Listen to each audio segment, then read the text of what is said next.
The Earnestly Speaking podcast is a show that is founded on free-flowing conversation and may at times venture into mature subjects. Listener discretion is advised. Yeah, Earnestly Speaking podcast.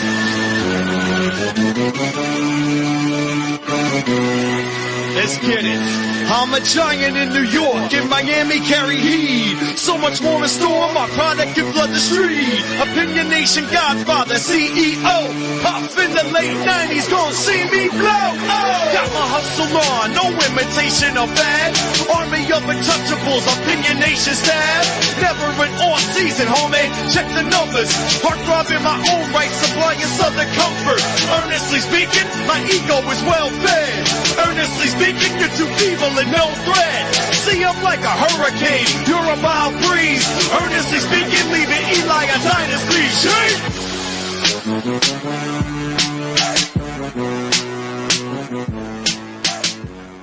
Kristie podcast special episode here.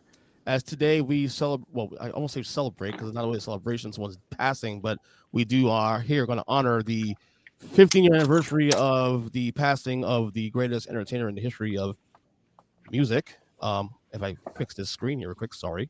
And I'm going to do that here with two of my longtime friends I've known for well over 20 years, almost 25 years, actually, if not mistaken. We got Kristie Dixon, first time on the podcast. We got Jenny Winings, third or fourth time on the podcast in the 13 years I've been here. Two of my big MJ friends who we've known each other for a very, very long time. Ladies, how y'all doing? Good. But I'm only 26, so. Right. What are you talking about? Let me say that said that. I am older than both of you for the record. 5 years ago? Yeah. Oh my You God. have one. It's fine. Now, I do remember like when we did the 5-year anniversary show, Jen, you and I did an episode on here. And that was 10 years ago. God. That's so crazy. So my dog never plays with toys. What is that? No. What was that? Oh, I hear it now. I hear it. He never ever plays with his toys. Until today. Hilarious. Now he's squeaking the toy. What's Anyways, funny is I think Sushi heard it because she just grabbed it after her. are you? Excuse me. Okay, sorry. There you go. It's all good. All good. I have pets here too, so I totally get it. Wait, Chris, you have a dog and a cat, or you have? I have 2 dogs now. 2 dogs now? Cat passed away. Yeah. No cats, right? No cats. 2 little fishies dressed in dog outfits. I gotta say though, cats are easy, man. Cats are so easy. They are easy. I love cats. I miss my dogs. I know my dog passed away 2 years ago, but I don't miss being. I miss my dog, but I don't miss being a dog owner. If that makes any sense. Yeah. Especially I have anxiety like our babies. Yeah. And I spent a lot of money on this guy, and I've had him for 9 months. Yeah. Right. So, like I said, I said on top of the show, we've known each other for a very long time. Jen, we were explaining it in the past. Episodes way back when we first met. Kristie, your first time on the podcast. I guess should we talk about how we've all met? We all know each other since 2000. I would say 2000 and 2002 for EJ. So I've known Jen. I met Jen in 2001 actually for the first time. Yeah. And we met actually the day of the 30th anniversary concert, which is September 7th, 2001. But we talked in the chat room. Before right? then. Yes. Yeah. We met pretty quickly. Like I met you like the leading up to the concert, and then we went to the show in New York, met you there. You were actually on the very last flight because you went to both shows, and all the folks know that both of his last concerts were actually September 7th and the 10th of 2001 in New York City. Of course, hours later, 9/11 happens. You were on the very last flight out of New York City before the towers got hit. I was on the last flight back to Cincinnati. I don't think it was the last flight out of New York, but the last flight back to Cincinnati. Well, one of the last flights out of New York City. Right. So, and then Kristie, I think I met you in 2002. Right? I don't remember how we met, but I know in person where we met. Oh, yeah. Yeah. We met the summer. I don't know how I knew you before that. Probably some like MJIFC chat or something. Yeah. You said that you actually saw me one time at the total TRL thingy. They would do on the day of the concert. They would do like a lot of fans. I got up in the there. studio that day. You did. But you remember you told me you saw me one point there, but at the time you know each other. Because you told me a long time ago. I don't know if that checks or not, but yeah, but Kristie, what is wrong with your 26-year-old brain? You don't remember this? I wasn't born yet, so I don't know. Oh my Lord! Oh my God! But that's pretty cool. That's pretty cool. So we've all been friends for a very long time. We went through the trial. Obviously it's passing. And what are your thoughts on everything of Michael Jackson's legacy now, 15 years later? Everything we've seen. Because we went through a lot. A lot of scars. I mean, we're three fans that have been invested heavily. I mean, crying out loud, Jen, you have been, you were in Michael's world. I mean, you spent time at Neverland. You spent countless times with Michael. And Kristie, you also met Michael quite a few times. I was actually with you the day you met Michael for the first time, actually.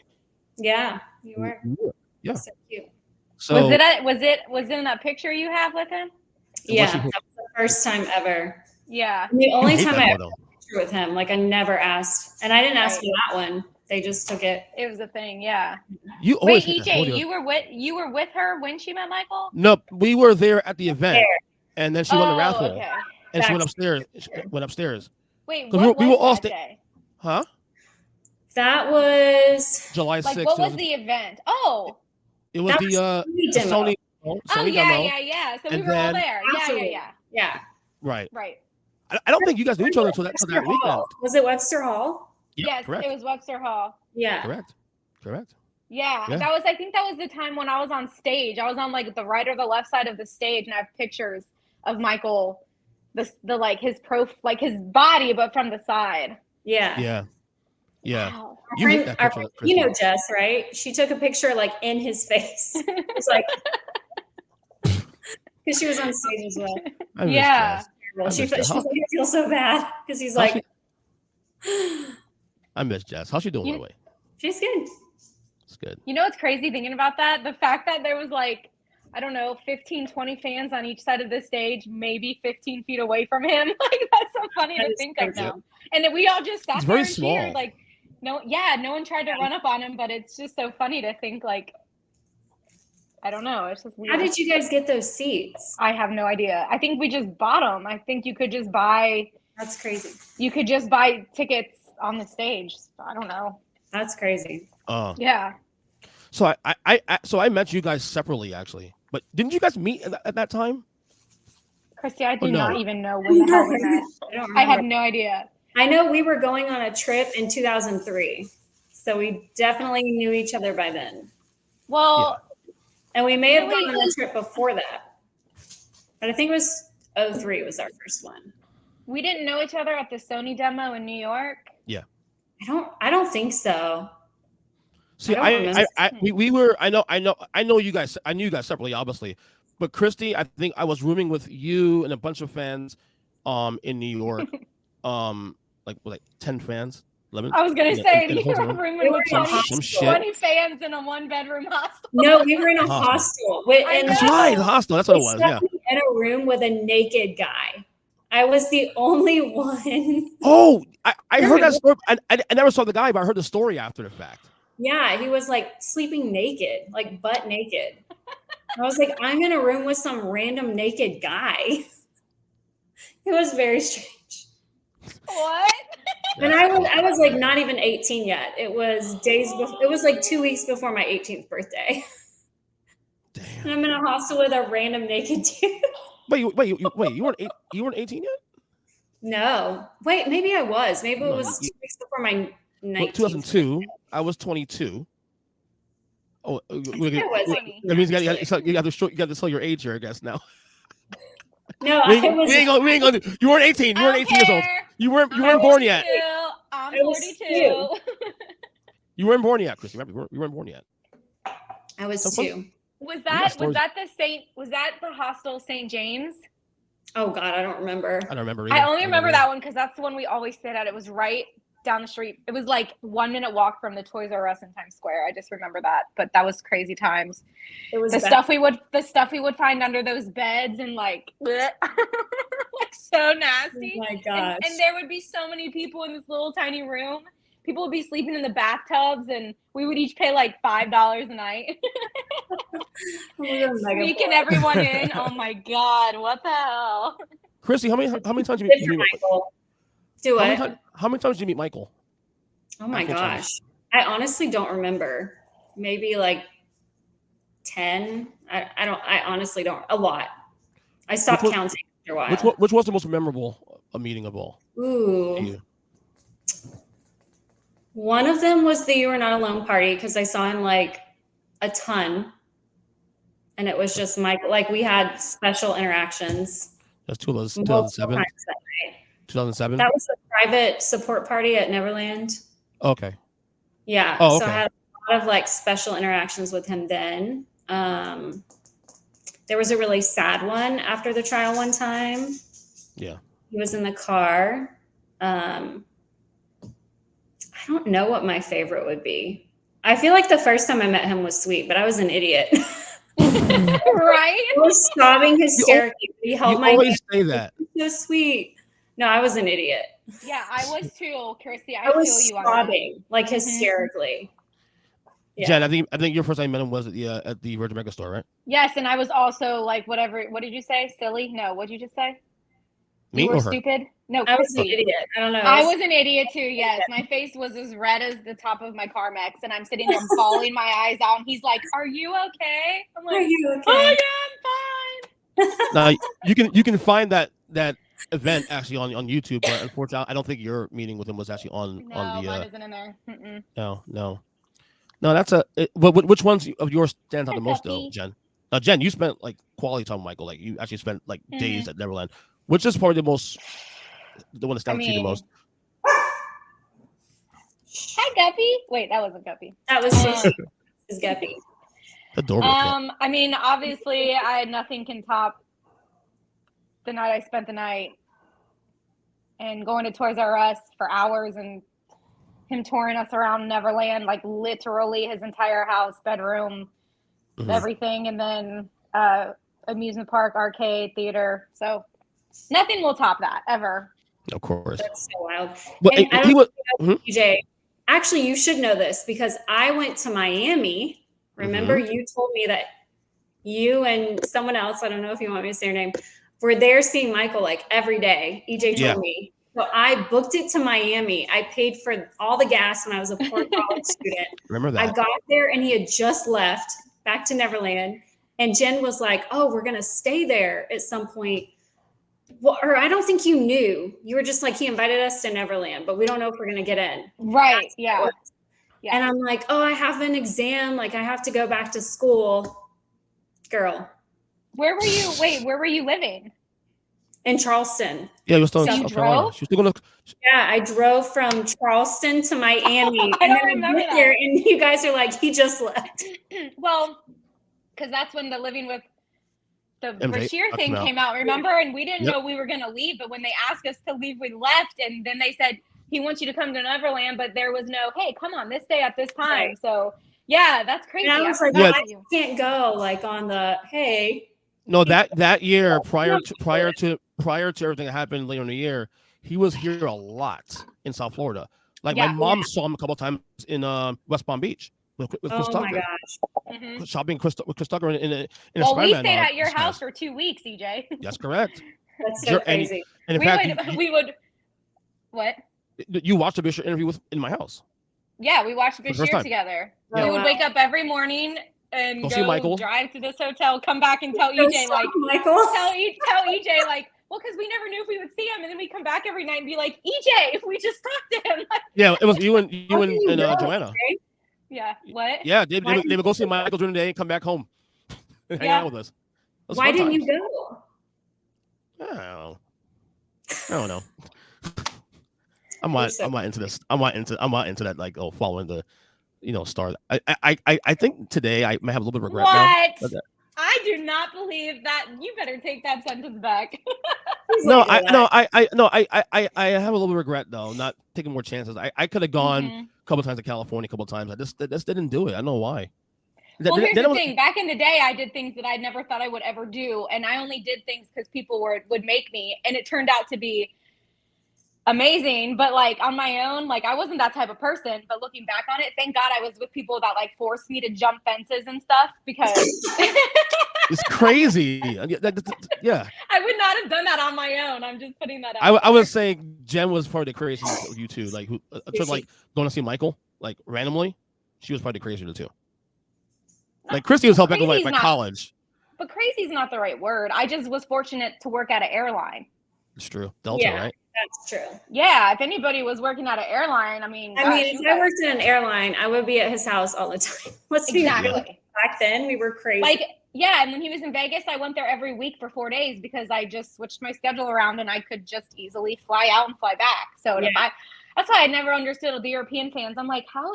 And you know, I still talk to a lot of them, and they're like, I'm just now paying off my debt from 20 years ago. Yes. And there were some fans that during the trial, like they moved to California to support him and stayed there until the trial was over. People opened up like 2, 3, 4, 5 credit cards back in the day and just like filled them up. The thing that saved me but also killed me was that I was in college. So yep, exactly. I had a lot of family emergencies to the point where they stopped believing me and they were like, if you don't take your exam, you're going to fail.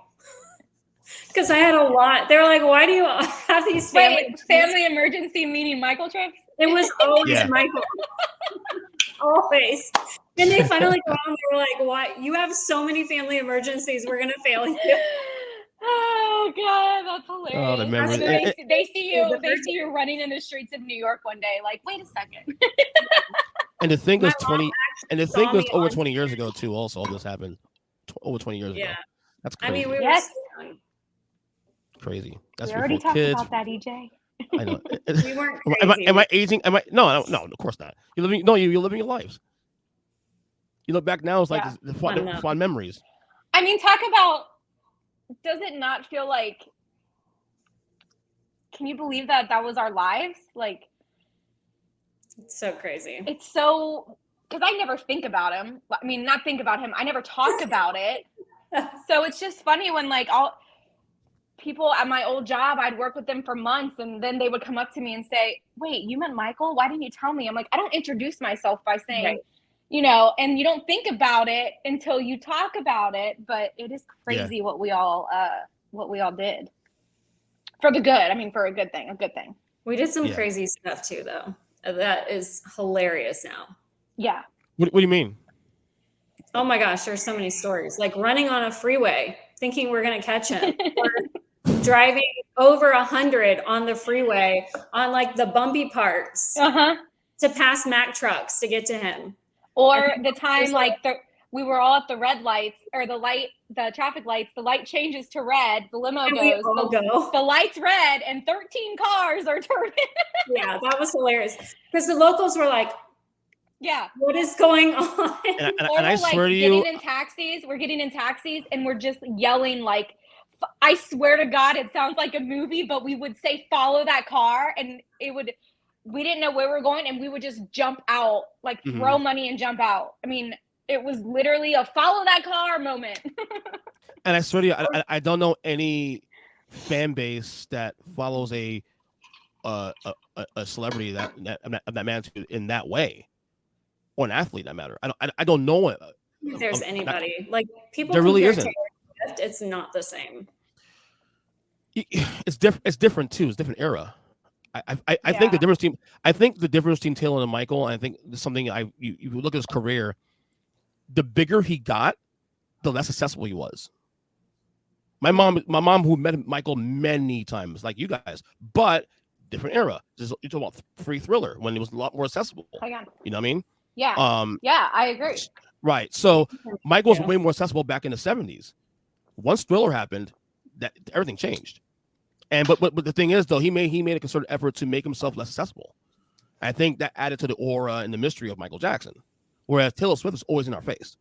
Always. But to be fair to her, the era today of the way to be a celebrity today, to be an artist, all that, you have to be as successful as possible. People want more and more and more and more of you, or else they forget you. Whereas Michael benefited from like being able to be away. So, but I mean, if you look at footage of her fans, like they're waiting outside her hotel, but she gets in her car and then they walk away. We would be running in the streets of New York City, like risking our lives and not even caring. Like I remember Jess got beaten in the chest. I remember that. Running. I got stepped. My toe was crushed. I was pouring blood and I was running for my life. That's what we did. That's just what we did. Yeah. I mean, and then we would go back to school or work and be normal. And like I still, there were years, obviously, like after he passed, where there was nothing going on. But then since leaving Neverland, and for me personally doing a few things here and there, I still feel like I have two lives right now. And it's just so weird because I come back to Ohio and I serve people steaks. And sometimes I do think like, this is just so weird because, last week I was hanging out with Michael's son, or I was hanging out with his nephew, and now I'm in Cincinnati serving people steaks. It's just like, it was so weird that back then we really all had two lives. We really did. Yeah. We really had two lives, and nobody would know unless they knew us. No one knew. Like, because you know why? You know why? You're not crazy. You're not crazy. You're just living your life. Yeah. Well, we were sane enough to know that it looked crazy. So we're like I wasn't gonna go back to work with all my adult friends like, oh my God, I chased after this car in the streets of New York City for like 5 miles and just screamed at the top of my lungs and cried. Yeah, they're like, okay. Are you guys surprised that 5 years later after leaving Neverland that this legacy is still intact? No. You're not surprised? No. I have to admit, the documentary, I thought that could have been not a death knell, but I thought, this could have really major ramifications for his legacy and how we look at him. But this family. I think we were all scared and we were all worried because we know how the press and what the media does to him. But I mean, like you were just talking about the fan base.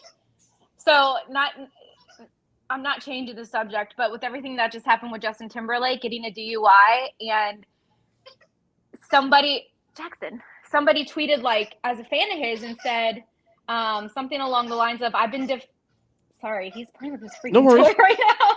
And they said something like, I've been defending him for a while. Now I have to defend him more. And I started to retweet it with a quote saying like, oh, you all have no idea what it's like to defend a celebrity against something. So I just think, with the fan base that he has, we are the reason why we weren't going to let that tarnish his legacy.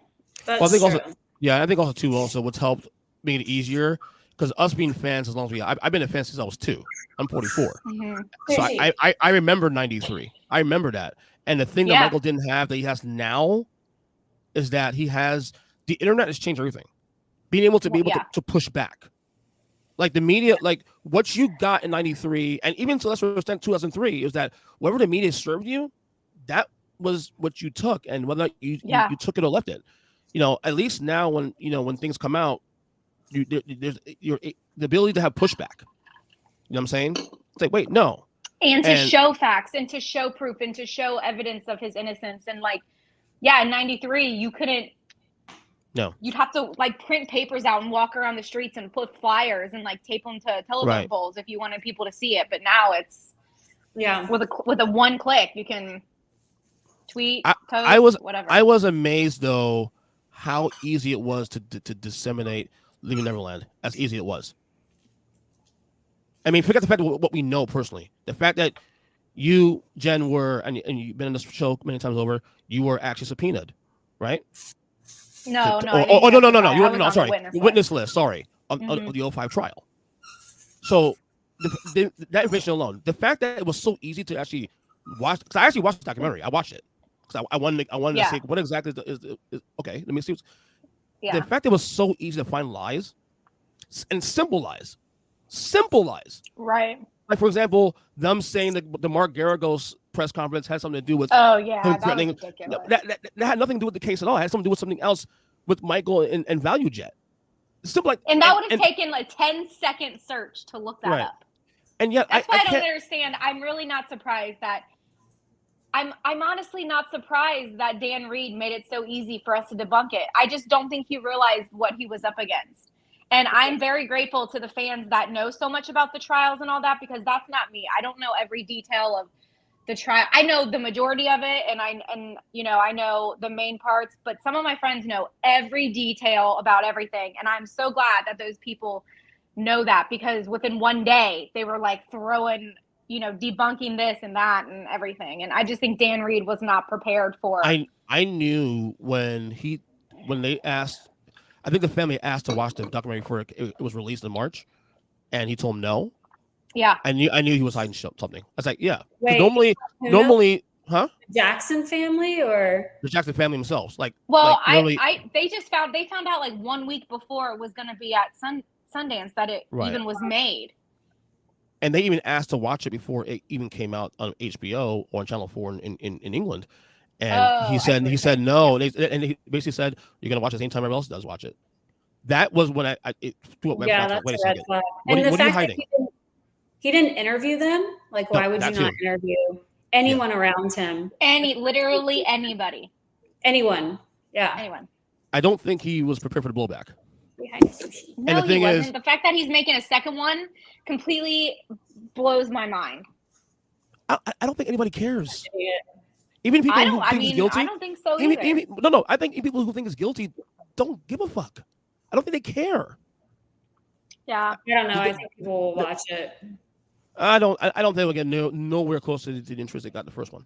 I agree. I am surprised. The only thing I'm really surprised about is the turnaround recently of people who are now, like, it used to be, oh, he's a child molester and all the comments. Now it's the opposite. Now it's like, where have you been? Don't you know that he's innocent? There's definitely been a flip-flop, and I don't know why, but you know what's helped? No, I'll tell you what's helped. People in general are skeptical of the media anyway. In general, of any subject, in politics, it doesn't matter. So people are always going to question anything just naturally. Okay, you said that. Okay, why? And then once you go down the rabbit hole, okay. That's helped Michael. Information's helped Michael sustain this. Yeah, and I'm very impressed. I mean, like I said, it's the best fan base of any subgenre I've ever seen in my life. And I just can't imagine another fan base. And I'm not just saying this because we're in it, but I cannot imagine another fan base dealing with what. And this sounds selfish, as the fans dealing with what we have dealt with. And I'm so proud of the way the fans are, because he has been gone 15 years. Just since Leaving Neverland came out, the fan base has gotten even stronger. And he's been gone. When that came out, he was gone for 10 years. So it's like, I just can't imagine anyone else's fans. Like I said with the JT thing, I've been defending him from what? Just from people saying he treated Britney Spears bad? Well, let me tell you what we've been dealing with for, 30 years, So I just think that no comparison. He always said he knew we were always there for him. I don't think if he was, this wouldn't have happened if he was still alive, but I can't imagine what he would think of the fans now, Yeah, especially now.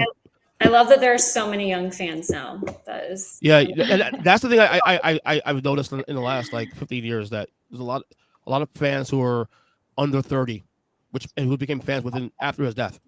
Yeah, that's that staying power. Yeah, but there are a lot of teenagers, like all of these Instagram accounts, they're like early 20s, teens. Well, like that screenshot I texted you guys the other day, and I was like, these are the kind of messages I get. Yeah. And I'm like, you were like, that's a young fan. I'm like, that's why I'm sending it, because I could tell right away it was a young fan. And I think it's amazing. It's just funny to me because the things they were saying, I don't think like that, but it's amazing still that he has these young fans. Well, you would just do also, forget everything we know about Michael Jackson, us three especially. He's a fascinating person in general. Say you do nothing about Michael Jackson and you just look at him, you look at his work, he's this interesting. Who is he? What's this guy about? You know what I mean? That's why I think it's so fascinating to get into that world. And whether or not you decide to stay in that world and stay invested in his art, it's up to the individual, of course, but he's just fascinating in general. His story, his actual story is fascinating. It's a rags riches story. You think about it. He comes from the poorest city in this country, living in a 2-bedroom house with 8 other siblings, poor family. Yeah. Black man also. You have coming right out of the civil rights era too, especially. So it's a lot of so it's a lot of things there that you can attach yourself to, and watching that story grow. I mean, again, my own mother was a fan from day one, from 1968, 69, and this generation. What other artist has it at this level? I don't know any other artist at this level that has that. I mean, maybe Elvis to some degree, but the Beatles, that's it. But I think Michael also is truly just magical. Like, well, that's the aura he put. That's the aura. He was so magical. Yeah, and he still has that. Yeah, like people look at that and they go, "Wow." Yeah, and I think he is the only artist that truly has that magic. Well, and Kristie, you've been to Havenhurst. Like, there is a different feeling there. Yeah, it feels magical. Like, it feels like he's there. I mean, anywhere he was, it just feels like anything that has to do with him, it still feels different. Neverland for sure. Yeah, like that place. The first time I went, I was skipping without even realizing it. Like, you literally feel like a kid, Yeah. Just completely carefree and joyful. Yeah. And I hope the biopic, which is coming up next year in April 18th, 2025. I hope it really. That's my biggest goal with the biopic. I hope that look, the music will be the music, and that's easy to sell. Yeah, I'm hoping my goal is that this biopic humanizes him at a level that people can at least understand why he was the way he was. That's my number one goal. Now, Jen, you actually had a chance to go on the set in the biopic. They just wrapped up shooting 2 weeks ago. You want to tell me your experience there? You met Michael's son, Prince. You met also. Did you meet Jafar also too, his nephew? No, he was filming. So I went with Andy Signor, who is Popcorn Planet on YouTube, and we didn't know what to expect. And turns out we spent 5 to 6 hours with Prince and Graham King, who's making the film, his daughter Haley as well. And it was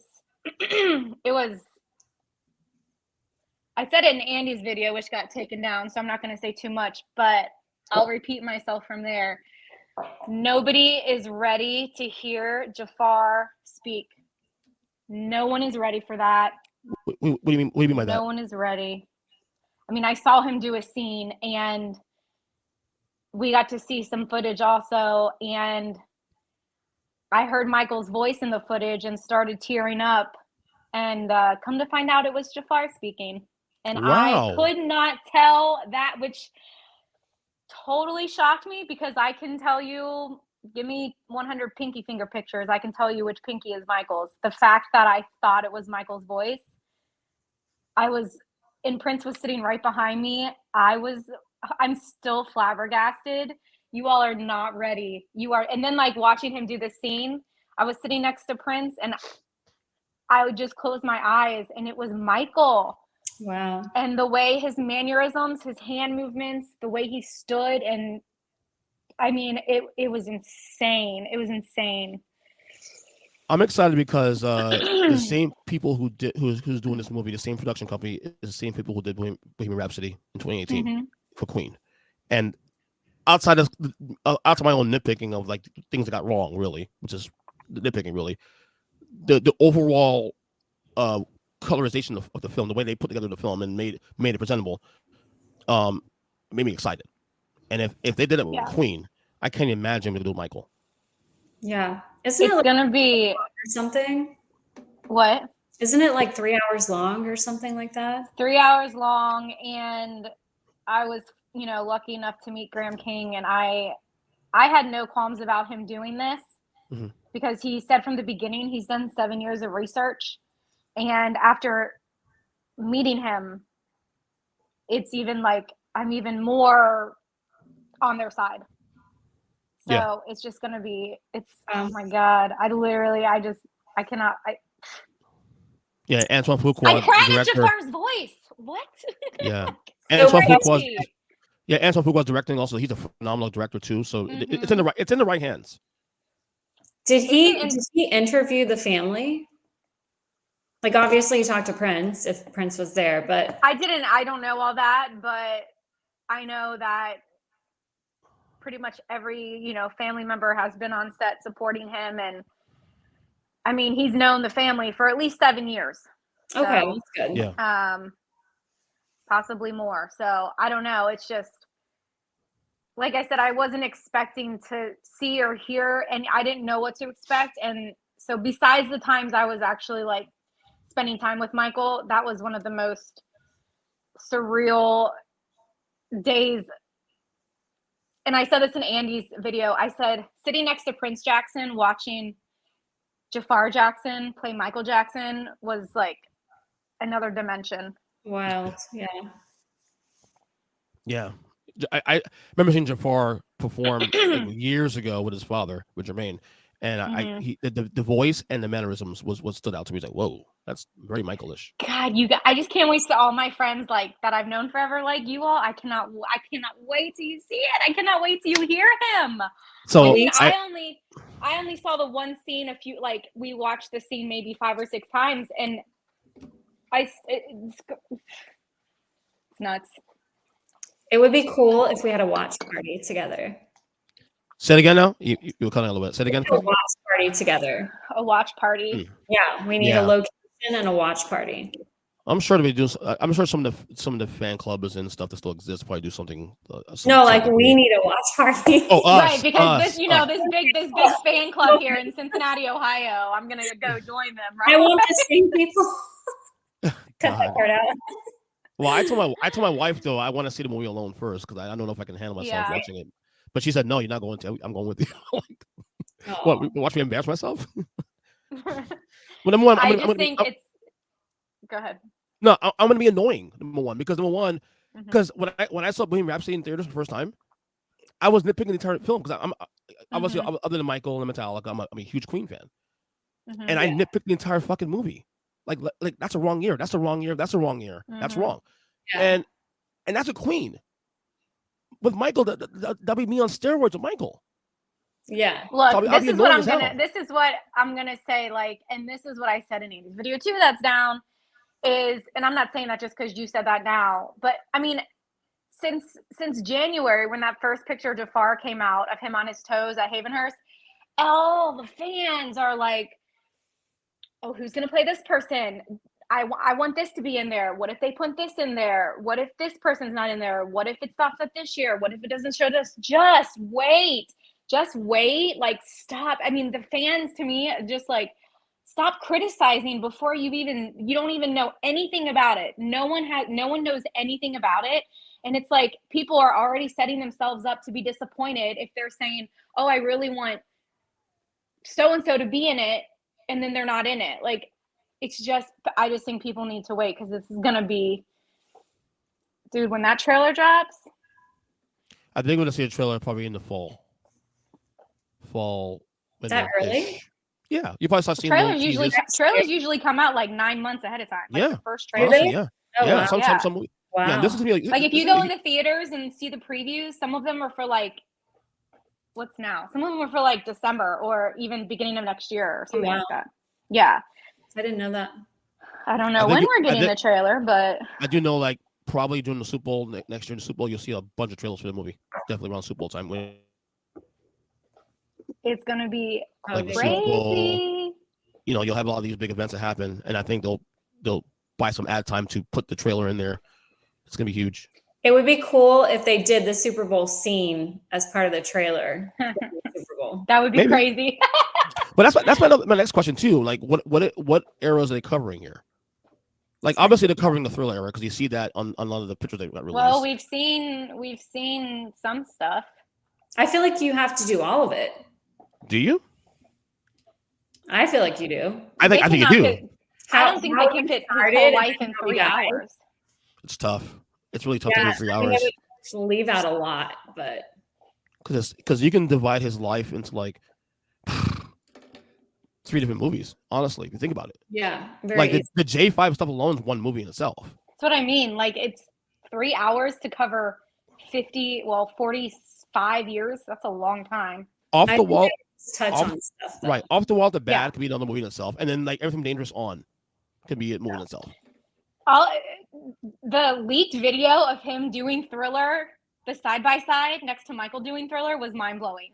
He looks exactly like Michael. He has, I mean, I was just saying this, but seeing him, like, every little move that Michael was doing in Thriller, Jafar was doing it. That's cool. That's crazy. I was really excited when they announced him. I'm like, thank God. Seriously. Thank God. Yeah, definitely. On his page. It's like, no offense, but thank God. Yeah, I'm looking forward to this movie, obviously. Like I said, the only thing I'm worried about is like, me being in the theater, with my wife, and I'm gonna nitpick the movie to hell. And you know what? I get that, because I think all of us fans. You're going to also. You're going to also. Yeah, we all will. No, I'm saying I think we all will, but we also have to step back and look at the bigger picture and see what it's doing see how the general population. Public. Oh my God, my TV just came on. That scared me. And the general public are not handling it, reacting to it. Yeah. Because yes, we will, because that's just what we do. But right, absolutely, I agree. Should I play these clips before we get started to our draft? Yeah. So I have a clip. Saida Garrett was on the podcast. Saida Garrett, of course, was a backup singer for Michael on his last 2 solo tours. She's also co-writer for Man in the Mirror and whatnot. She was on a podcast about 2 weeks ago, and they were talking about Prince and her opinion about Prince and Michael and all this stuff. If we can find it real quick. Here, I'm bringing it up on the screen real quick. All right, here it is, right over here. Is that it? That's it. And her words may shock you. Let's see what happens here. Hold on. All right. I remember having a big argument at Quincy's house for one Christmas dinner with Rashida about who is better, Michael or Prince. And of course, I'm on Team MJ. Yeah. They had different talents. I wouldn't compare them like that, because Prince sang, danced, and played every instrument. Yeah. Mm-hmm.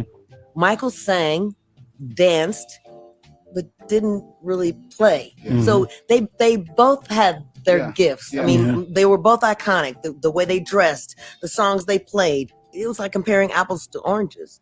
But as far as raw talent, I believe because Prince played everything and sang everything and danced the way he did and produced his own music, I think he had a little bit of an edge on MJ.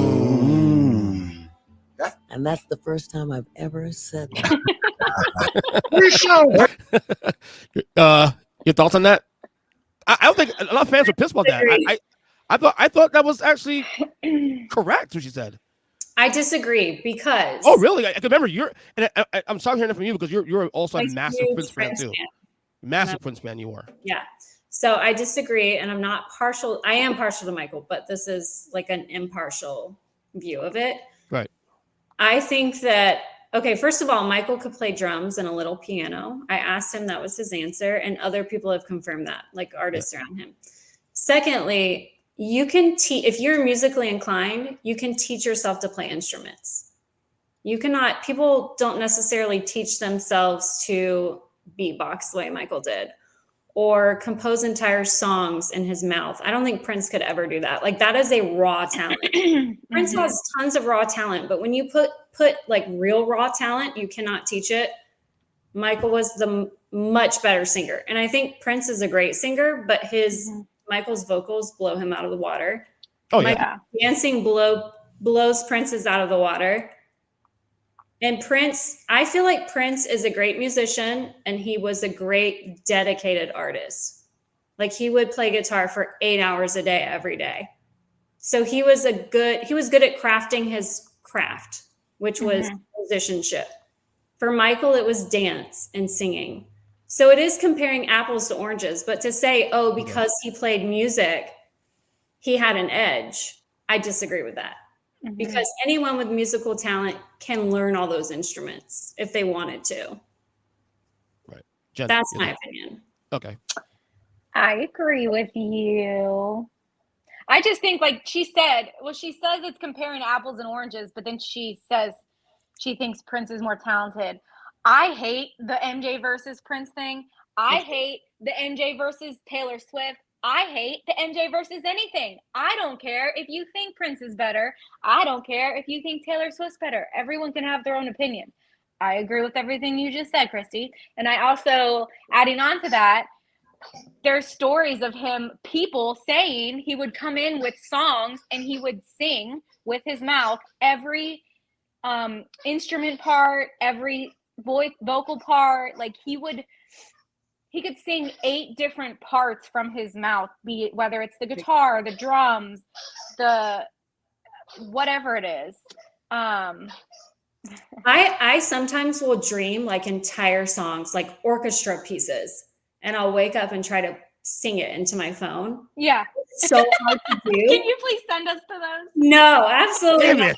Ah. Never even on my deathbed. Damn it. Like, it's so hard. I can't beatbox, so that's one thing. But to try to do all the instrumentation at one time is impossible. So the fact that he does it from his mouth is crazy.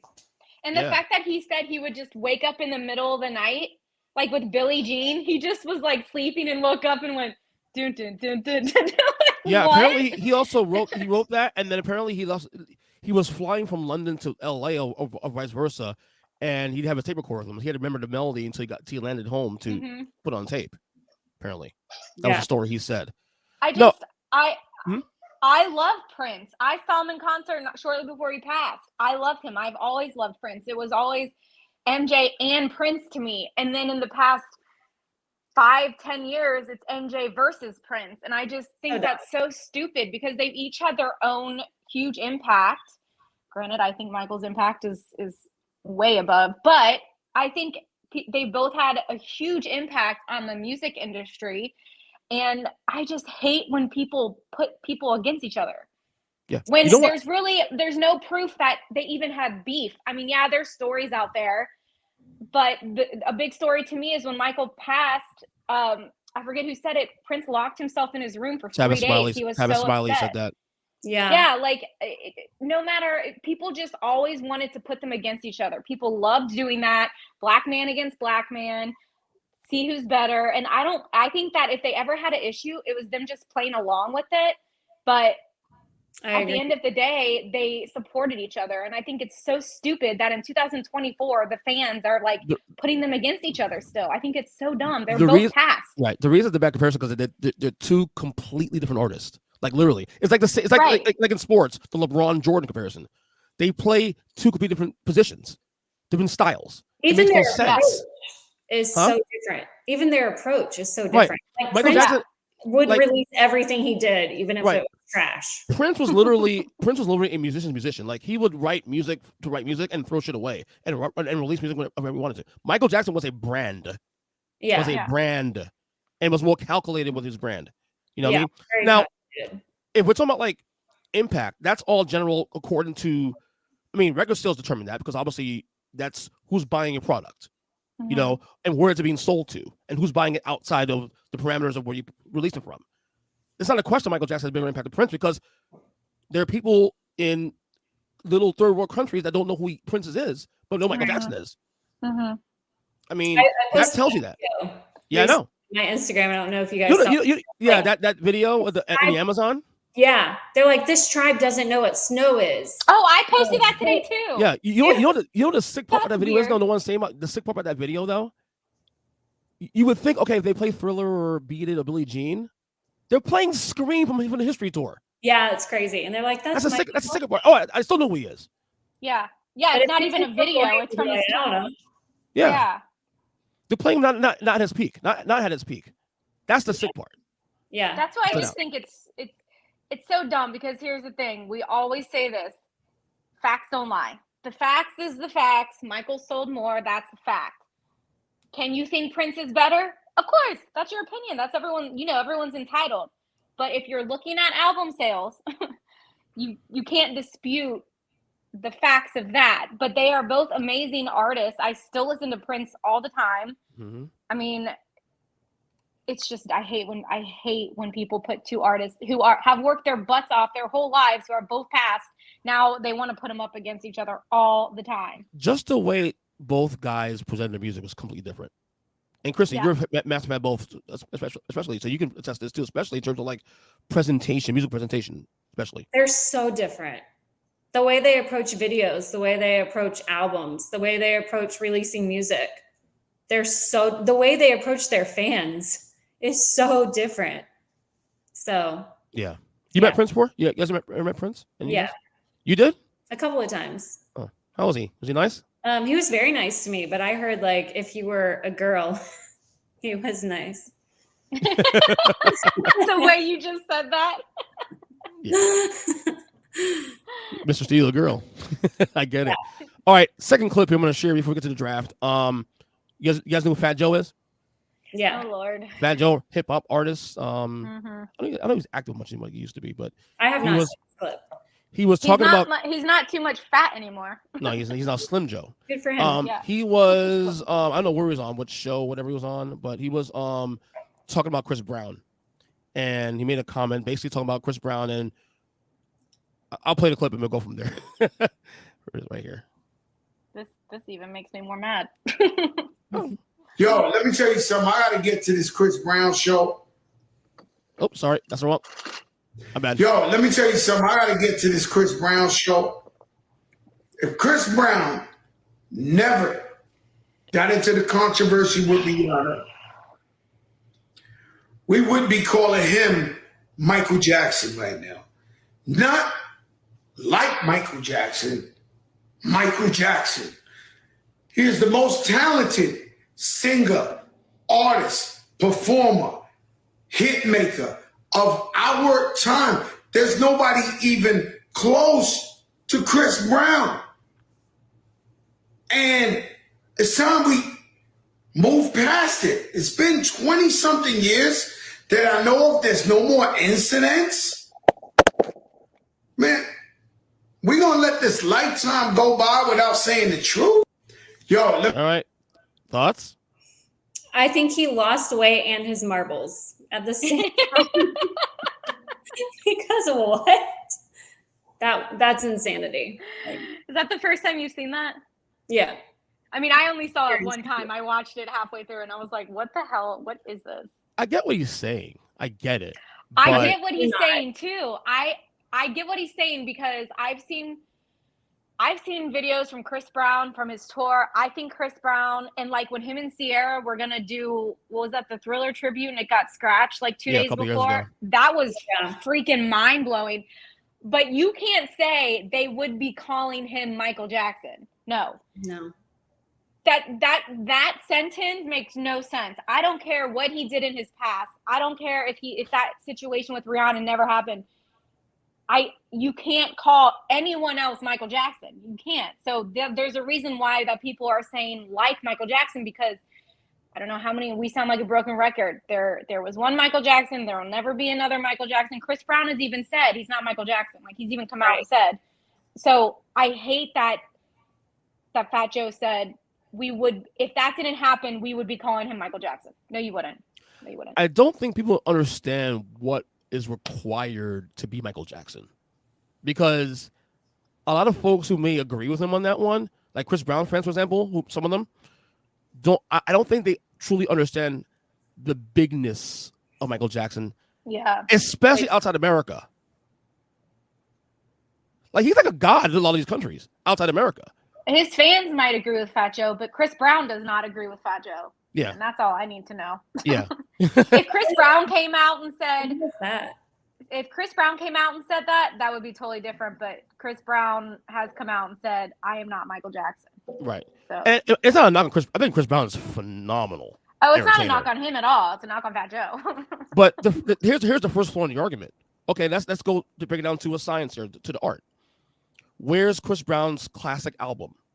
Or classic song? I was just gonna say, like, just based on his music alone, no. He has songs I know, music, but like his songs are not timeless. Like he has no classics. Right. Someone said that his signature song is it's called is it Of You, Because of You, whatever. What was it? That song? That isn't that Neo? No. Let me see if I don't quick. Someone told me earlier. Camera off 1 second. Someone said that. I mean, I like Chris Brown's music. I just can't name an album of his. Honest to God, I can't name an album. I can name songs that he has sung, but I can't name an album. I think he's a phenomenal dancer. I think. What? So With You was a song that this person said was his signature song. Okay, I know the song. Wait, how's but it go? that song isn't even as popular as Michael Jackson's like middle songs. Yeah. Pick up the band, the Mirrors and Billie Jeans. I don't know if With You was on level with like a song. Okay, give me a song that was like a Remember the Time. It was not a number one song, obviously, but that's a song that's considered a middle Michael song. That's popular, but not number one. Like for you to I think people just say these things because the Michael Jackson's name attachment to it creates the attention. Fat Joe could possibly not believe that. Like, of course he doesn't believe that because again, I think people don't understand the requirement it takes. Okay, like Michael Jackson. Okay, so what are the things you need to accomplish to be like Michael Jackson? And that's a hard thing to look up because again, if you're saying Chris Brown is like Michael Jackson, basically saying Chris Brown is like Elvis Presley because where Michael's at in the pecking order of like all-time greats, he's in the pretty much in the Beatles and Elvis era. Oh yeah, at the top of that. Oh wow, my wife just sent me a text. She goes, "I went to color up the chips and the cashier's playing I Can't Help It." Oh, good song. Yeah, great song. Written by my number 2, Stevie Wonder. I think either Fat Joe is doing that for attention or he just truly does not know Michael's artistry, which a lot of people actually don't. Like they know the singles, they know Thriller. Yeah. You know what I mean? But they don't truly know his catalog. And you know, the funny thing is, the reason why I'm not like mad, this doesn't bother me, is because I feel like Chris Brown pulled him aside after he's heard that and said, dude, why did you say that? Like, because Chris, again, the thing I keep going back to is Chris Brown has said, I am not Michael Jackson. He's my inspiration. He's whatever. He's the reason I'm doing this. So it doesn't really bother me because plus, I don't think you want that kind of pressure. Like, do you understand what went into being Michael Jackson day to day? That is not something I would want for my life. Yeah. At all. It's nuts. That kind of fame, we're never going to see that kind of fame again. We're never going to. I always say, I don't think that people are meant for fame like that. Yeah. I don't think anyone is made to be worshipped. I don't think anyone is made to be famous. Yeah. I just think that kind of fame. I don't think I know that I wouldn't want that for Chris Brown. That kind of fame. Look what it did to him. It's a blessing and a curse. You know? So I don't know. That it didn't bother me, but at the same time it's like, okay, you say that, but what do you know what's required to accomplish? You're like, just back that up, please.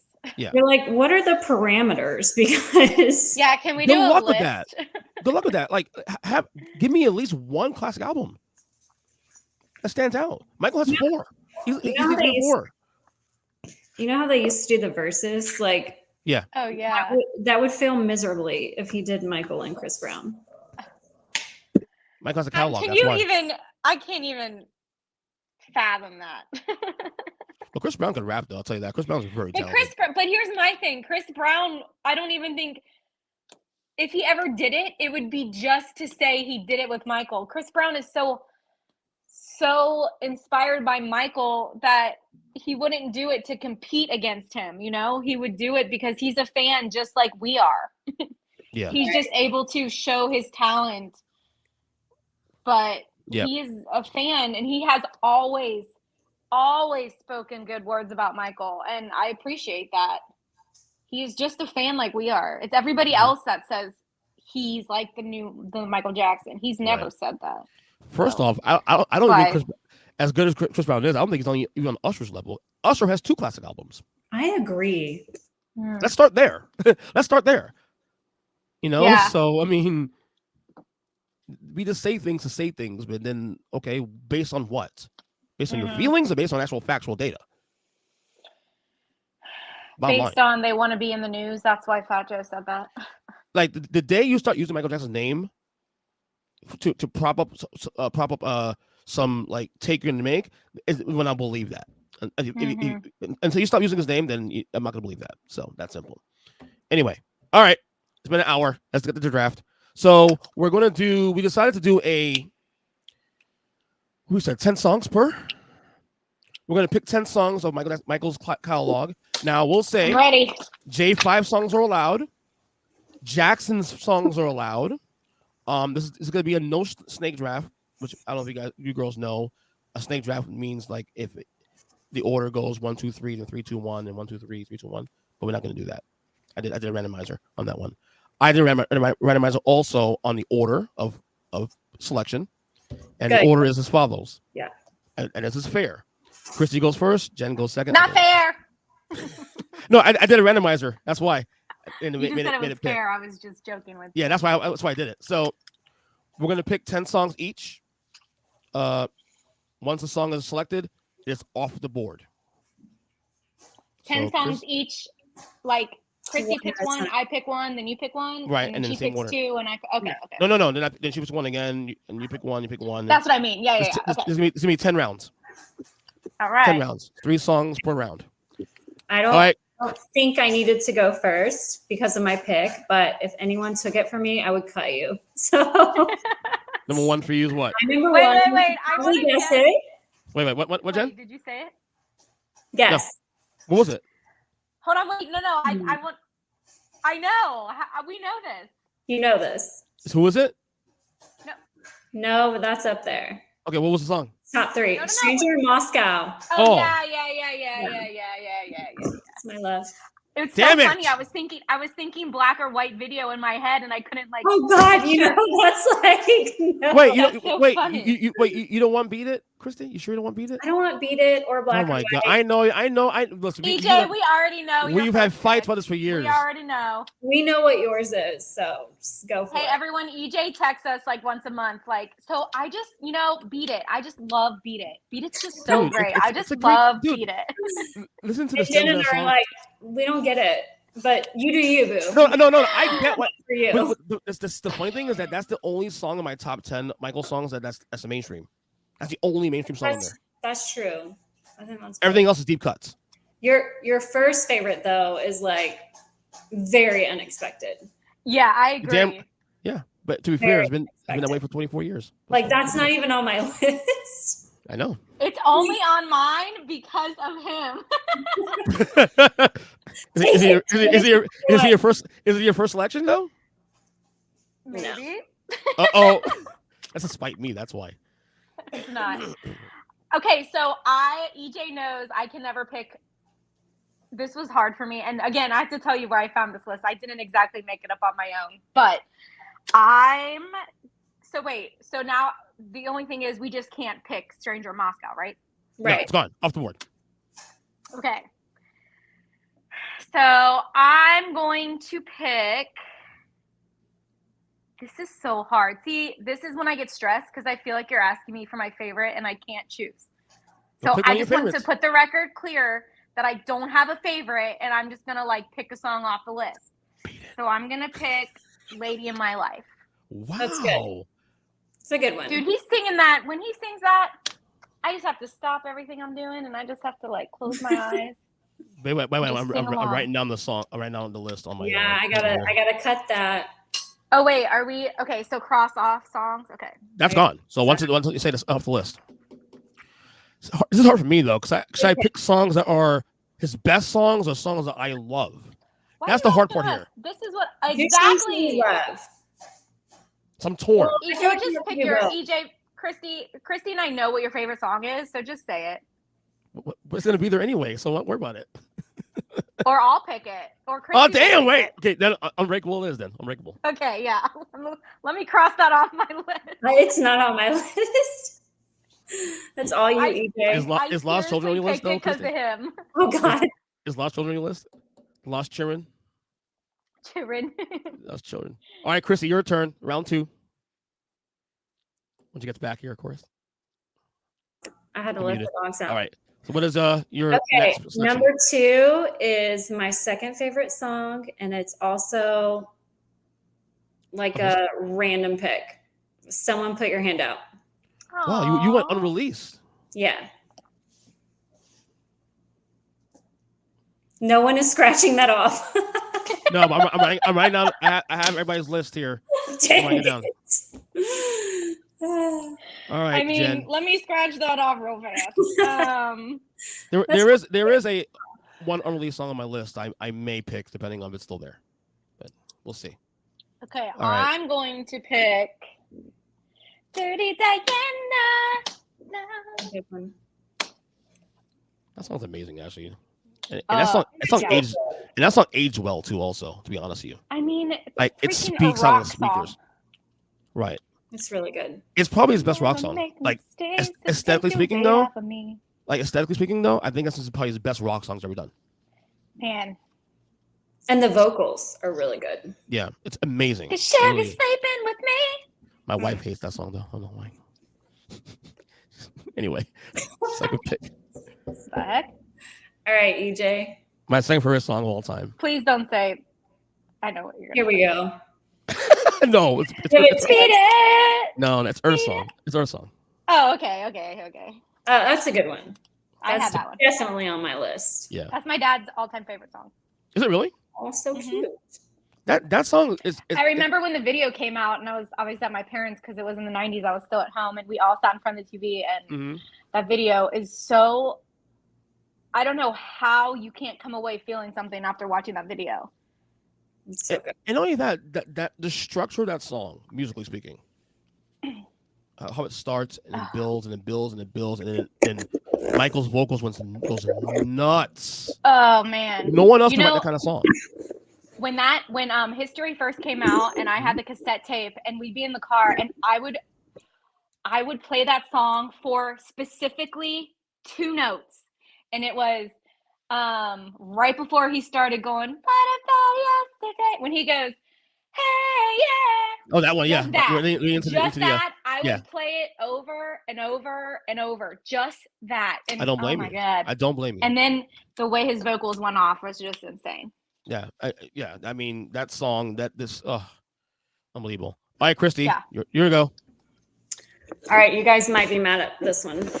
Black or white? Wait, why would we be mad? Why would we be mad? Because it might actually be on your list. Oh, okay. Okay. Who is it? Damn it! Oh, it is on my list. Your favorite song. It's on my list too, also. Kristie, you said who is it so nonchalant that I was like, who? Tell me. that like, song. Who is it? Oh that song should have been as big as Billie Jean, in my opinion. That song, the bass to that song, I don't know why that song didn't chart well. I don't understand why. But then again, that album, like, it's weird because I remember the time should have charted well and didn't chart as good as I thought it would be. So it happens. I even love the video. Like, even though only it was Michael. Yeah. The first that were Michael, I really loved. The video's really weird. See, and all I can think about is him beatboxing that. Yeah, no. Yep. All right, Jen, your go. Third pick. Why? Oh, Human Nature. Tell him that it's human nature. That song is incredible. My wife loves that song. The live version. Which one? Which concert, though? I'm partial to Bucharest because it's what I grew up listening to. Yeah. Over and over. Like, I know. Where he turns around and at the end he's walking away like. Yeah. With that, and I do love the one with at Wembley from '88, that tour. That was really, really good. You love that whole dang show. Let's be but I love the first 2 songs especially though. You could name any live show or any live song. He's like, but Wembley '88. But Wembley '88 though. Dude, Heartbreak Hotel from that show is his greatest performance of all time. It could be like a song he never sang at Wembley '88. And DJ would be like, but if it were at Wembley '88. That tour's amazing. It was supposed to be at Wembley. Yeah. He envisioned it. Yeah. All right. Oh Third pick. I don't want to go there because I know it's going to be there anyway, so I should save it for later. What? The song you keep making fun of me about. Beat it. Yeah, exactly. Just pick it. I'm not gonna pick it. I know that. I'm not picking it. Wait, I have to. Okay, when I pick this song, my next song, I'll show you what I did before that. I'm gonna go a little diverse here. I'm gonna go. Wait, you didn't pick Beat It? No. Oh. I'm gonna diversify a little bit here. I'm gonna go Jackson's. Give me Can You Feel It? Really? Yeah. That's like a Beat It pick. Stop it. I mean, stop it. That video is. I love the video. I'm sorry. The video, the video. So the video was for what it was back then was cutting edge back then. Oh, I agree. I'm told we're just. I love the part though when like Michael comes up and he hits goes to the ground and brings up his hand in the air and starts smiling. Yeah. That, to me, that whole part is the essence of Michael Jackson. Really, it really is. So when he comes in on that though, I will say like, all the children of the world. Yep. It's like yes. Now the song has started. When we saw him live in 2001 and did it with his brothers, oh my God, that was the best part of the whole show. Yeah, to me, that was the best part of the whole show, in my opinion. Yeah. I have to admit. So I think a little different there. Can you feel it? All right, Kristie. Round 4. I'm going to do something. A lot of mine are like random picks, but I love them. I'm going to play it for you. Uh-oh. Ooh. No, that's my song. Why you want to trip on me? That's on the list. That's on the list. Got him. We talk about that song a lot. I figured that was on your list. I almost picked that third. That's why. Well, you didn't. Now you got to cross it off. Now that cross off now. Okay, my next song is because Kristie and I we have a personal story together, but also, so I copied this list from somewhere, and so I just copied it real fast, and then when we were like setting up, I crossed Beat It out and wrote DS. I love. You put DS in there? So DS is I crossed. So the list that I found, because I couldn't pick my own song, so like randomly a list of 25 songs of Michael's came up, so I wrote it down, and then when we were prepping, like when we were on here but not recording, I crossed Beat It off and put DS. Because the day of first of all, I freaking love that song, and I love him for making that song. And I love him for making that song and calling it Dom Sheldon when he quite clearly says Tom Sneddon. But the day of the verdict at the courthouse afterwards, Kristie and I were in the car together driving back to Neverland, playing DS the whole way and screaming it outside the windows. Yeah. That's awesome. That's awesome. And actually, verdict day, my T-shirt says BSDA, which is the lyric from the song. Yeah. DS. Interesting. That's I do love DS. That's interesting. I actually played that song today randomly for some reason. Well, and it's not. That's because that's a memory. Like every time I hear it, I think about that. And yes, it was not. Even though he was vindicated, it was not a great day, but it was some sort of like relief and just being around people who we all felt the same. And Kristie and I being in the car and had been friends for a few years already, and just being so relieved and driving back to Neverland, knowing it was all over, technically, and listening, just blasting that song. It was such a good vibe. Like, it was so. My memory that day is my mom called me after the verdict was read. And my mom, who back then was very religious, never cursed, but came in the phone and said, fuck Tom Sneddon, fuck that guy. My mom never, at the time, never cursed a lot at all. Good job, Mom. And but with Mike, don't mess with Michael though. No. That's family for our family. 40 years plus. All right. Yeah. This is how you know we're hardcore fans. There's only really one song on our list that's like a mainstream song that we picked so far. There's no Man in the Mirrors. There's no Black or White. There's no Rock with Yous. What song is it? I don't know yet. I'm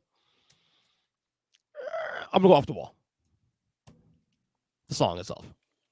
That's my top 5 all-time favorite songs. Kristie, I can't hear you. We can't hear you. Can't hear you.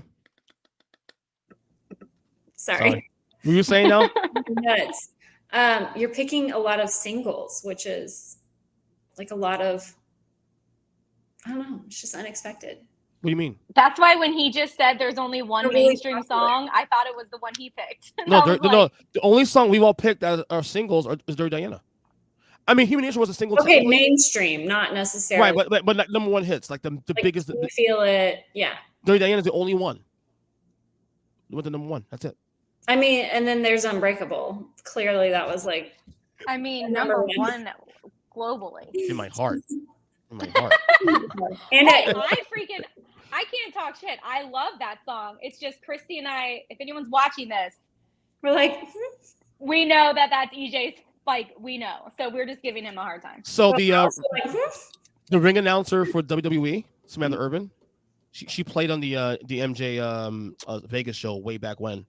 And now she's the ring announcer. She's phenomenal, by the way. She had Unbreakable on her Instagram like a couple days ago. With her fiance. Are you in love? She's a no, you're leaving her for this one? No, she's a hardcore fan. She has a Michael tattoo on her foot.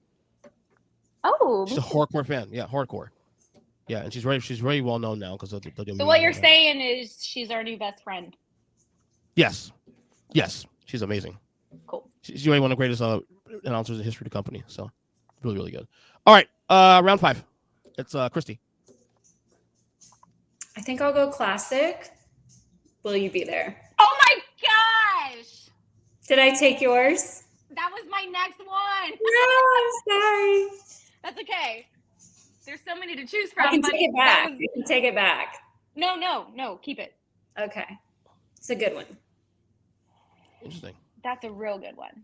That's a well-known song, actually. That performance when he's like with his curly hair and it's long and the girl's like flying with the big That's the MTV 10th anniversary show. Yeah. I watched that live actually.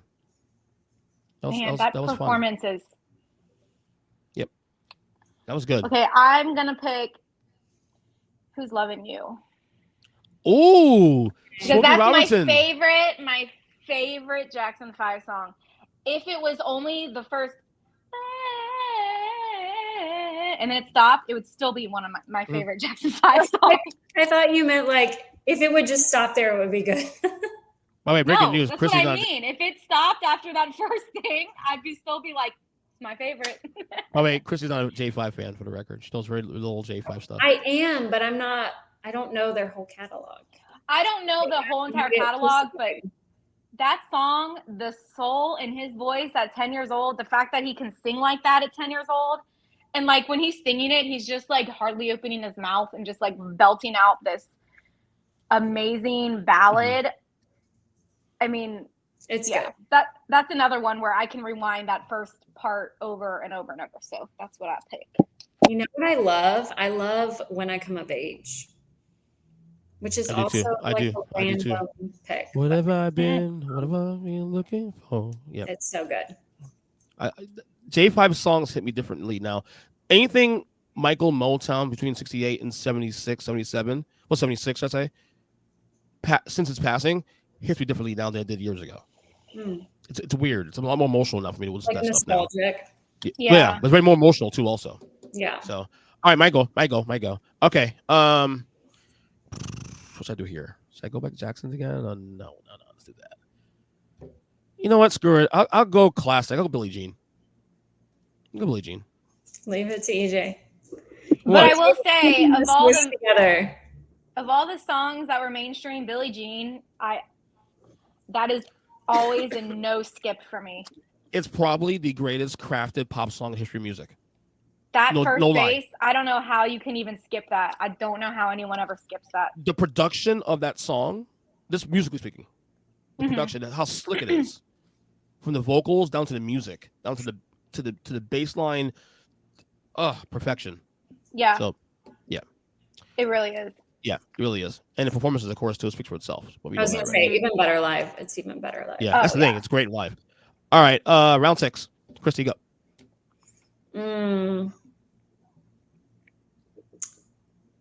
Ooh, this is hard. I don't know if I want to do. Should I do my favorite, a random pick, or a classic?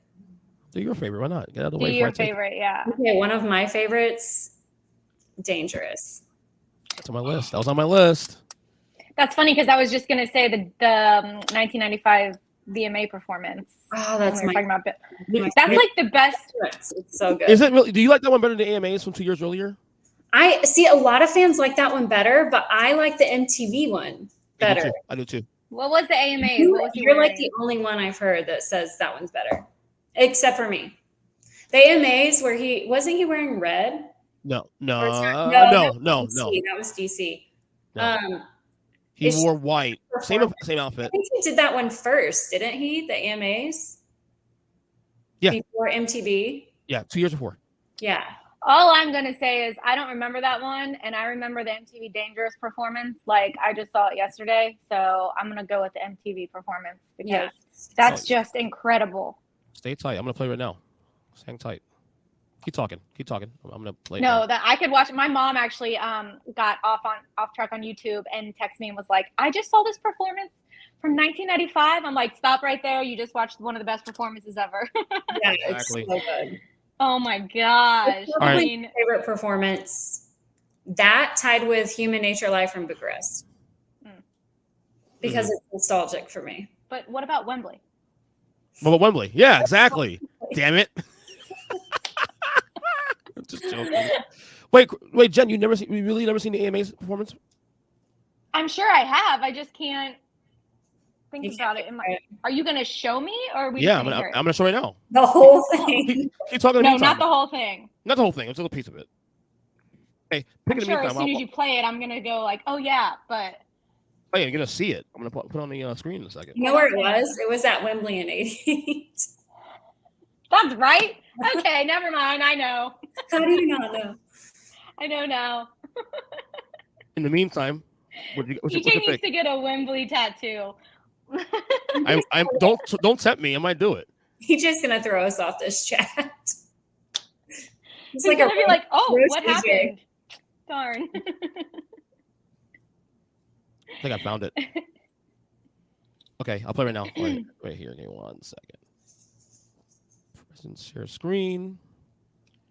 And I'm literally gonna see it in 1 second and no, but for the life of me, I can't. Oh yeah. Oh yeah. This part here. That part there is not on the newer version. Yeah.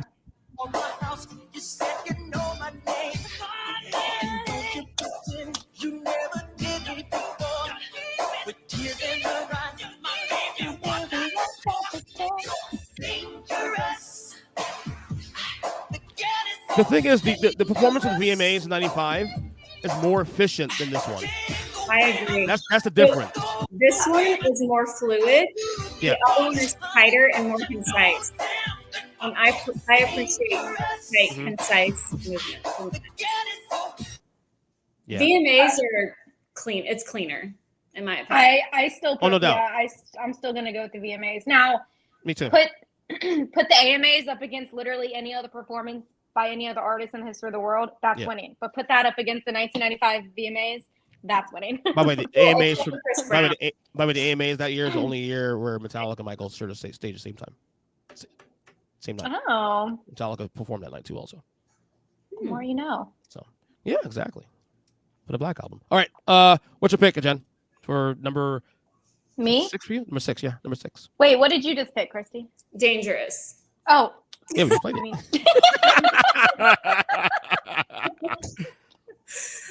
Lay off the alcohol, girl. Stay off the weed. No, I'm joking. I'm gonna pick Love Is a Feeling. Given to me. Quench my desire. Good. I love the raspiness. Anytime he has the raspy voice, I'm all for it. So half that song is raspy voice Michael, and so that's what I pick. And that song shows his vocal diversity too. I mean, again, I take it for granted. You really do. Give it to me. Give it to me. All right. Let me get to my pick now. Should I go like deep cut again? Yeah. Can I guess what you're gonna pick? Oh no, I'm gonna do it now. I'm gonna do the unreleased song, Fall Again. That was my next one. No. Who? Yours for real? Yes, for real, I promise. For the record, that song's my top 10 favorite Michael songs. It's so good. I thought you were gonna pick 2300 Jackson Street. No. You can keep that. No, we're good on that one. I do love. It's a great song, but no, I'm good. No, it is. I know. I do love Fall Again for sure. Yeah. Have you guys seen that? Have you guys seen that meme where the audio is something like, what do you call such and such? And then it goes, a bunch of bums. And they're pulling out the 2300. No, never seen that. And it's like, find that for me. I got to see that. The writing says something like, what do you call an album without Michael on the cover? And it's like, a bunch of bums. Gee, that's so mean. God. It's really funny. So mean. All right, go ahead, Kristie. Round 7. All right, I'm going to go. Ooh, you took mine away. Yep, I'm going to go with. This is hard. Push Me Away. Oh, you went Jackson's. Push me away. Jackson. Push me away. He sounds just like that. Yeah. my second favorite Jackson's album. That's why I like it. Yeah. That album set the table for a lot for him, though. That's the songwriting on that album that he did. It set the table for everything he did after. So yeah, Push You Away is a great song. All right, Jen, here you go. Okay. I'm going to pick Speechless. Wow. Sweet one. I Why love that one? again, kind of just putting two and two together right this second. But how I said about Who's Loving You, when it starts with, and then this starts with, your love is magical. The whole acapella. Wait, the back end or the front end? Yes. Because you said it because the part you sang was the back end of it. No, it starts with. No, it starts with that too. Yeah, but the way but the way you sang it though was is the way you sang it on the back end of the song to close it out. No, that's the very first part of it. No, I know that. I'm saying the tone you used though was the way you sang the. Well, how does it start? Your love is magical, but lower, octave lower. That's all. I'm just cracking up because I just said, Jen, you sound just like him, and he's like, no, you're back in. No, she did sound like him though. But I'm saying she sounded like the last part of the song. But then I said, how does it start? And you sounded exactly like I sound. You win. Thank you. You win. Anyways, I love that song. I love his acapella, and I love that it starts and like you think the song's over, and then we still get some MJ acapella. My dad loves that song. I remember when that song came out. Like when that song when the album came out, people were saying that was like the song that might put the album over the top. Let me tell you, when This Is It came out and they played the 5 seconds of that, I cried immediately. Did you really? The first time I saw This Is It, because we didn't know. I didn't know if it was going to play the whole song, but I loved that part so much. As soon as it started, I cried. You know what part I reacted the most at the movie theaters? When they played "Threatened" after Thriller. Yeah. And nobody but me knew the song in the theater. Like, holy shit, they played "Threatened." He's played "Threatened," and the one was like, "What?" They're like, "What?" It's on his last album. What? Yeah. But it was so dope the way they did the whole thing. The stage and yeah, so dope, man. Oh my god. Yeah. All right, my go. All right, let's see. Should I go mainstream? Should I go deep cut again? Because Kristie stole my song already. One of my songs. Deep cut. Stranger Moscow's gone. That's my top 5 for me. You know what? I'm gonna go deep cut. I'm gonna go Speed Demon. My favorite song on Bad. Also a top 10 song for me all time. Really? Yep. Absolutely. Favorite song on Bad and top 10 song. I know it's shocking a lot of people. That's a great video. I love the rabbit video. dancing. Oh yeah, I love the video. Yep. But Spike. Cute. All right. Hey, my friend. I need your autograph right here. Mommy. Oh no, that was Privacy. Yes, Privacy.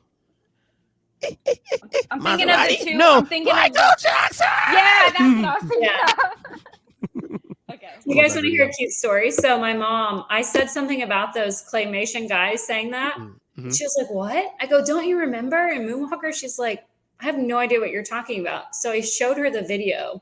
Mm-hmm. And she was laughing hysterically the whole time. And then at the end, she so sincerely was like, can we watch it again? It was so cute. That's funny. It was. All right, round number 8. All right. Do we want a Jackson pick, a history album pick, or a deep cut? I'm always a deep cut person, so go with deep cuts, girl. All right, Hot Street. Wow, that's like unreleased too, pretty much. Yeah. It's so good. I'm not a big fan of that song, to be honest with you. What? I love it. If anything, you know what song I do love? I'm sure it's not in any of you guys' list, but I'll say anyway. Got the Hots.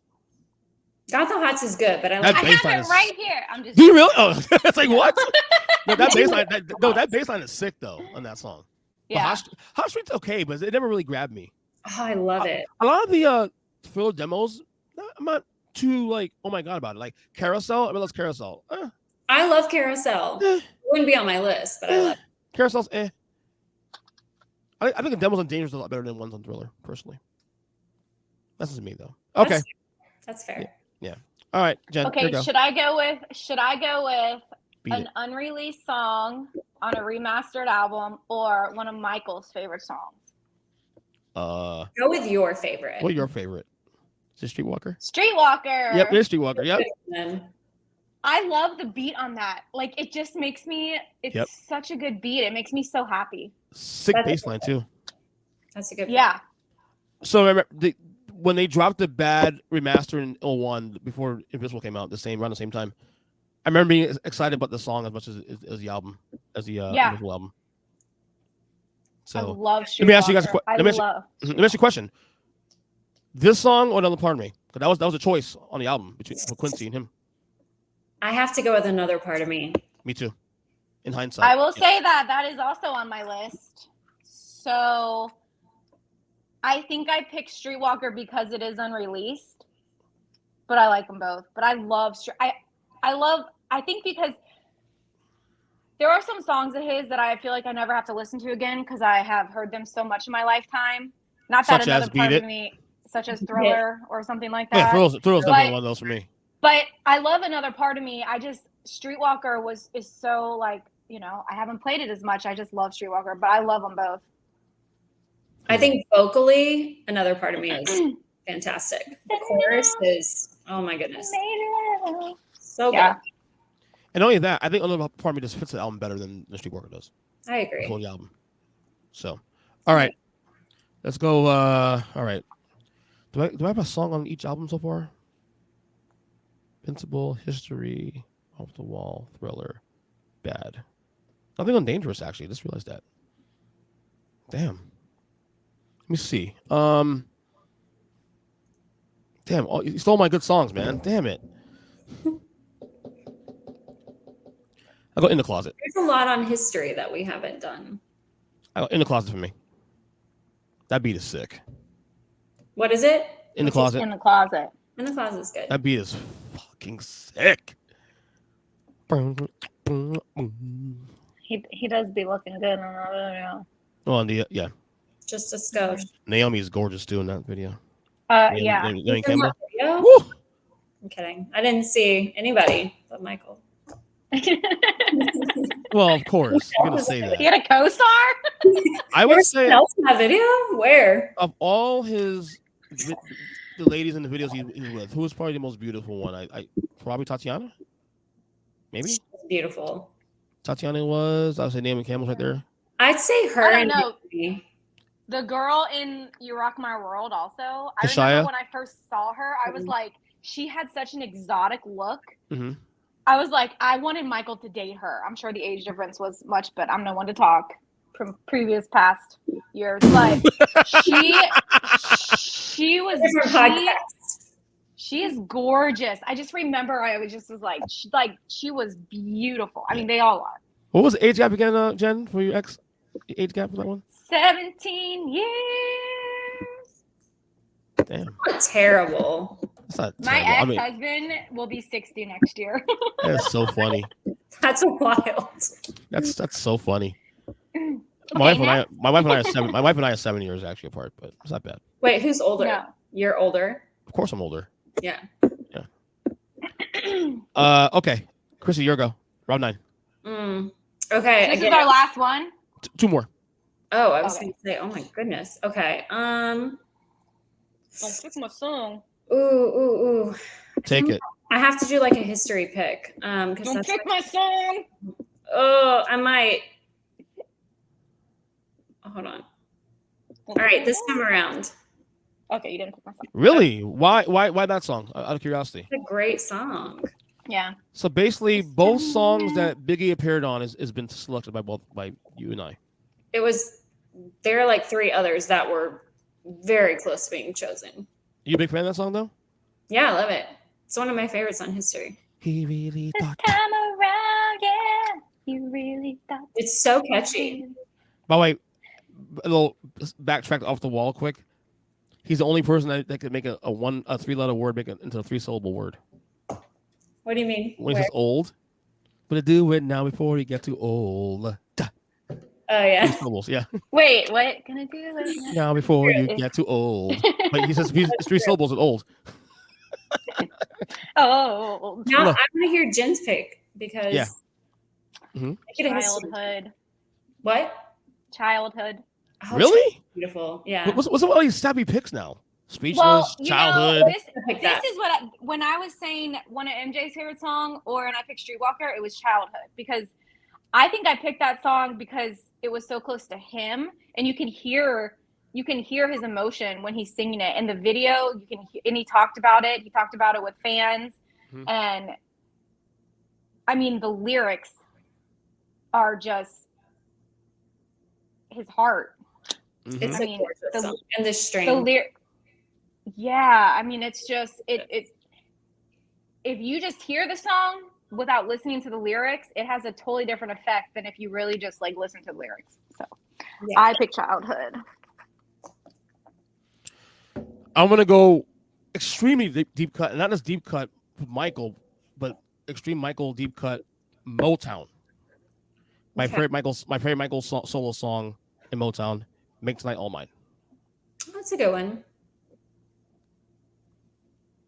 I love that I'm song. not crossing it off my list, but it's good. No, hold on, wait. What?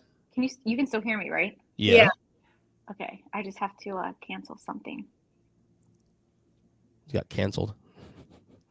Hold on. I think I might need a J5 song here too. Also, I'm trying to diversify my list here. Okay. I'm kind of regretting my history pick, but it is what it is. Although I do love it. I'm curious what your other ones were. Well, so I'm not going to pick them. Tabloid Junkie was one of them. I have that on my list. It's on my list too.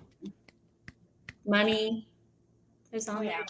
You love history, don't you? Good Lord. I love history. It's my second favorite. He was so mad when he wrote history. I love it. Mm-hmm. Yeah, I'm with you. I love the grit. I remember. I love it. Do you remember when it first came out? Do you guys remember? Oh yeah. Came out, like they released the whole pomp and everything. Yeah.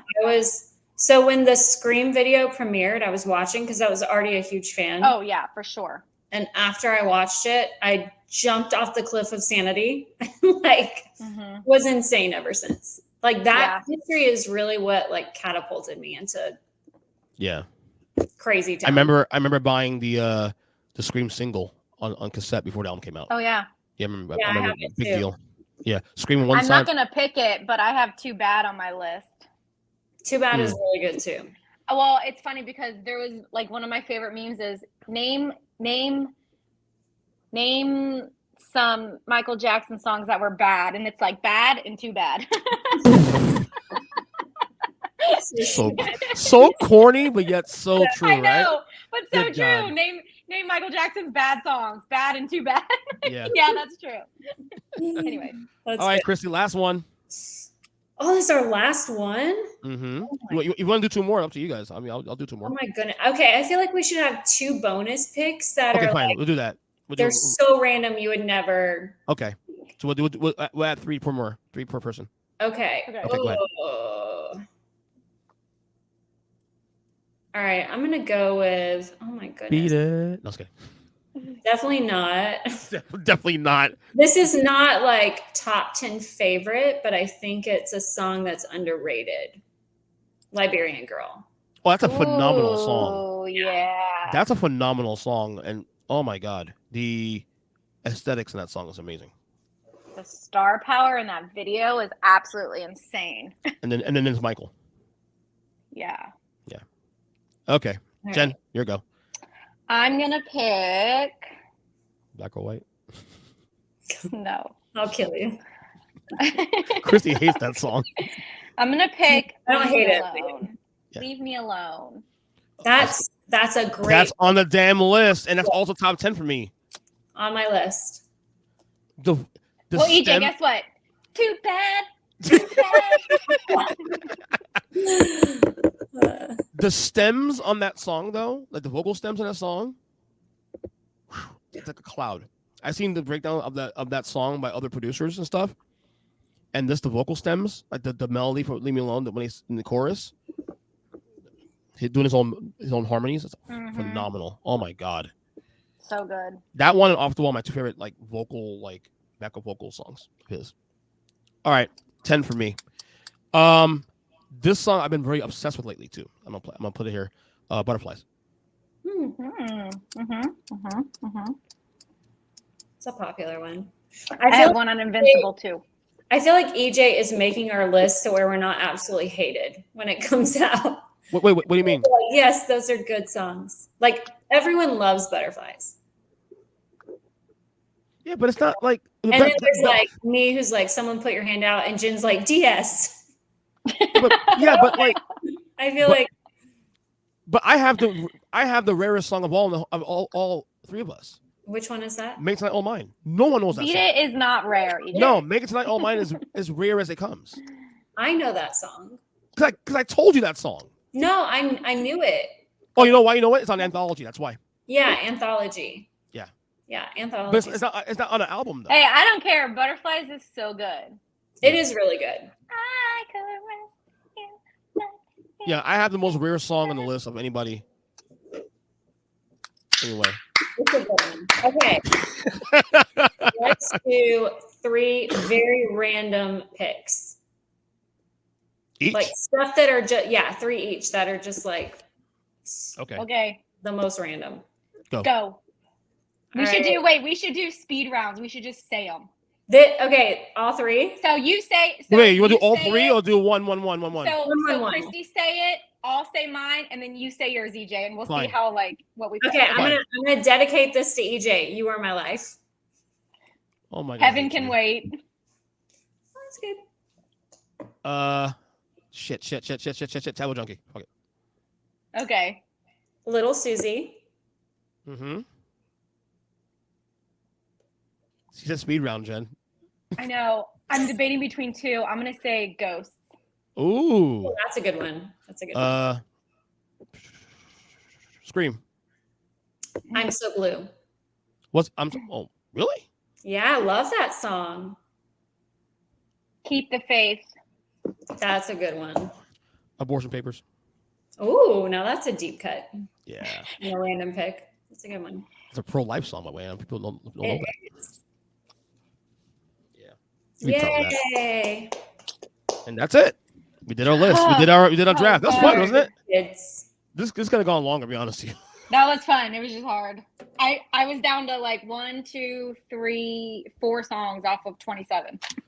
So how would you? left. So if a casual fan saw our list, I feel like Jen's list would probably be the winner. They would have to go to Spotify and look up all of our songs. No, but I feel like if a casual fan saw the list of what they prefer, they'll go based on the songs they know. And based on songs they know, I think either you would probably win this. Because Human Nature and Dirty Diana alone will take over the top. The only mainstream song I have on my list is the Billie Jean. Everything else is like deep cuts. Beat It. except for Off the Wall. You never said Beat It. I know that. Yes. You didn't say Beat It? No. You never said Beat It. And it's all your Everybody, fault. he meant to say Beat It. He Wait, did loves someone Beat say It. Beat It? Oh, wait, you're saying it's our fault because we were making fun of you? Correct. And it's there anyway. It's too obvious. EJ, we just make fun of you because we love you. I know. Exactly. If all Beat right, It's on and I'm out, guess what? I'm doing the dance, okay? So Hey. Exactly. It's a great song. You know, it's not your favorite. But I think Beat It is mostly for casuals. The hardcore fans don't like it. Yeah. I think that's what it is. I wouldn't say not like it. It's definitely not in my top 27. Yeah. Every hardcore fan I know says that they like I like Beat It, but it's on the bottom of my favorites. It's kind of like what Bad was for me for years. I think it's because we've heard it so many times. Just those songs you hear so much. It's like Thriller, see that's Thriller to me. Thriller to me is on the bottom of my list. Same. For me. But there's some days, it's rare that when I hear Thriller, it hits. Well, and the same thing, if I'm out and Thriller comes on, I'm doing the dance and I'm singing. But at home and then personally, I never just go, oh, let me put Thriller on. Yeah, never. But if I'm out, of course, like I'm going to represent Michael Jackson. But yeah, of course. All right, ladies, that was a fun podcast. You want to plug anything? Kristie, you want to plug anything or no? No. Jen, I want to plug some stuff because you're busy. You're on social media a lot. No? Not really. I don't know what to plug. I don't have anything to plug. You're on more podcasts than I am. Yeah, but the one that I was just on got taken down, so yeah, that stinks.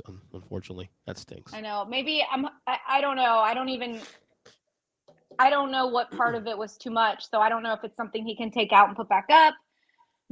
Or maybe he'll put it up when the documentary or when the movie comes out. But yeah, just everybody be patient and just know that this documentary is gonna biopic is just gonna crush everything. This is gonna be huge. I think it's gonna be huge.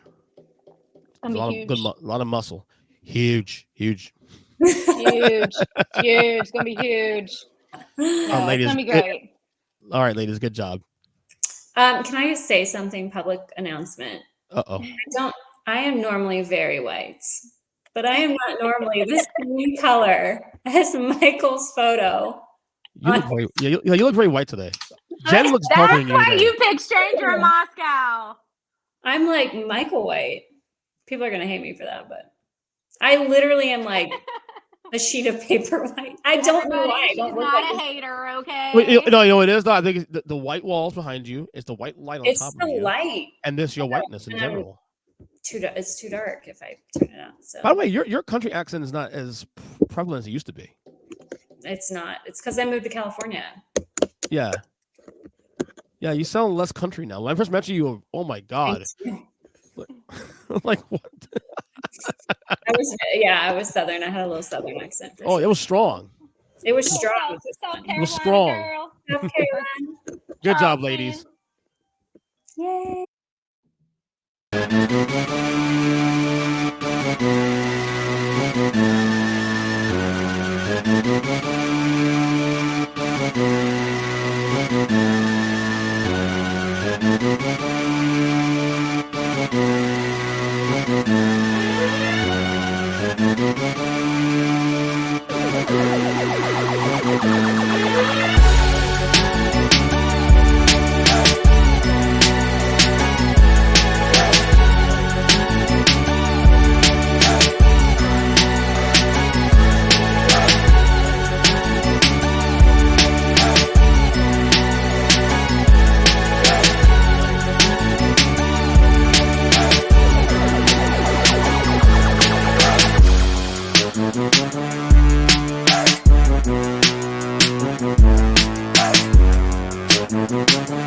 you.